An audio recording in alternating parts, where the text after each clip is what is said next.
government. To talk to us more about this week, we now have the Minister responsible for the Department of Justice and Constitutional Development, Minister Michael Masutha. Minister Masutha, good afternoon to you. Thank you so much indeed for taking the time to speak to us this afternoon. Afternoon, and greetings to all the listeners, viewers. Now, this is the fourth annual anti-racism week we've had, and the question really is, do we have some success stories that could be attributed to this week? Well, it's difficult to tell, but because it all depends on how people respond to various campaigns, and it's difficult to assess whether the responsiveness or lack thereof is an indicator of the success or failure of any campaign. So, however, we believe that what's most important is to keep on sending the right messages, striking the right notes, and elevating some of the positive stories of how individuals, communities have contributed positively towards the achievement of building a non-racial society. And I suppose as South Africans, we should be having regular conversations about racism. This is exactly what this week is aimed at, to focus really on tackling racism. Where are we having these conversations? Are we having these conversations at the right places where racism is usually experienced? Yes. For example, the partnership between the Nelson Mandela Trust and the Ahmed Kathrada Foundation has been championing a variety of activities during the course of this week, as well as other players in civil society, which focuses on such activities as lectures, targeting workplaces, areas where, the incidents of racism are particularly rife and particularly problematic in addressing, but also which are particularly strategic in addressing racism. Because if you look deeper into it, it's also a question of who has access. It's also a question of the underlying inequalities, socioeconomic inequalities, that then find expression in racially based allocation of opportunities and resources. Yeah, and I think that's where government comes into the picture here. Your department drafted the National Action Plan to combat racism, racial discrimination, xenophobia and related intolerances. Talk to us about the plan really now and its status quo, because if my memory serves me well, it was adopted or rather approved by the Cabinet in 2015. So how far are we with the implementation of this plan? Obviously, it entails a number of activities involving a number of role players in society, including government actors. And its overall objective is to really foster a culture of, non-sexism, racial harmony, the eradication of xenophobia, and the many other isms, which are just a mirage in the sense that they actually do not, they are not a reflection of anything concrete that is justifiable in society. It's all about myth, perception, and very often negative perception that is not founded in anything substantive that should justify it.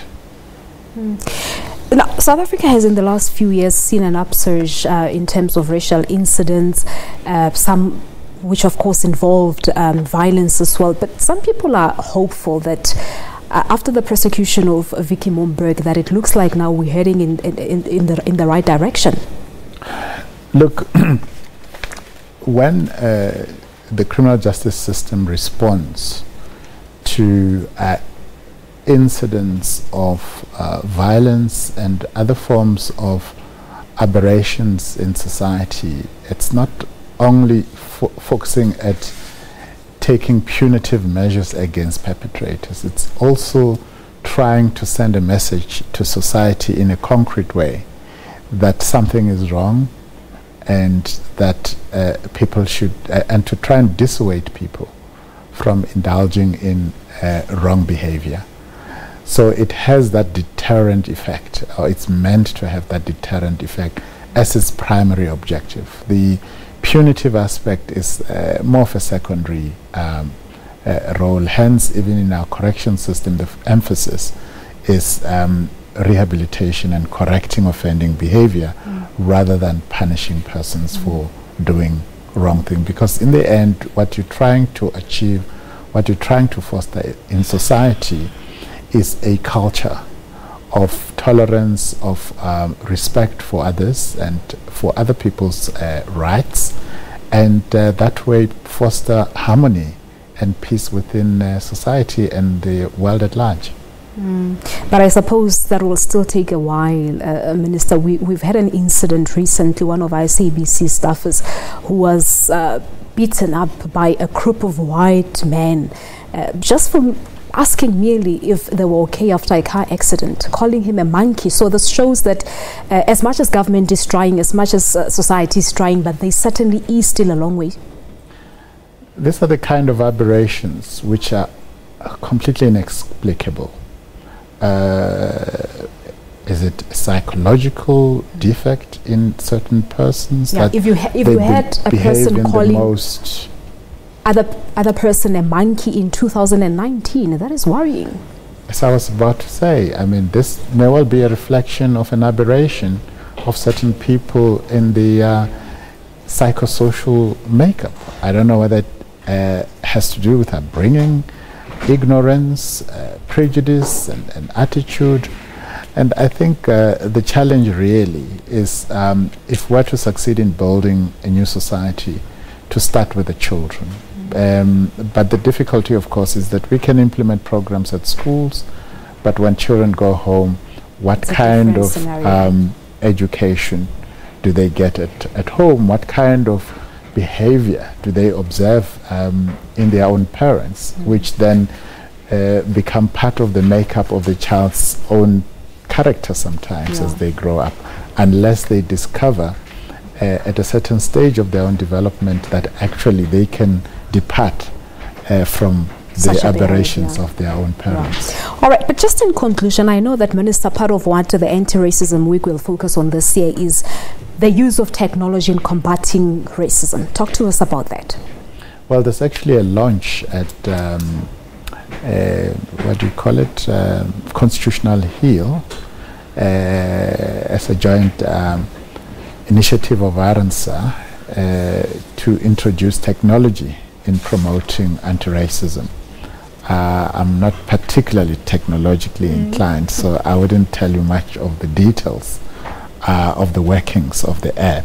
But the idea is that, I think it's on the 19th or something, is the actual launch of this technology, which will assist in promoting human rights observance, but also assisting those that find themselves at odds with conduct, or rather who are victims of conduct, such as we've just talked about, and give them options as to what they can do to find help in order to either seek redress or preventatively to have put a stop to such conduct. No, Minister, you and I could talk the whole day about this issue, but we have to leave it at this. Thank you so much for coming through. We appreciate your time. You're most welcome, and thanks for the opportunity. Thank you so much indeed. Minister Masutha is the minister responsible for the Department of Justice and Constitutional Development, talking to us about the Anti-Racism Week. Of course, this takes place from the 14th to the 21st of March, of course, and it culminates on Human Rights Day and the International Day for the Elimination of Racial Discrimination.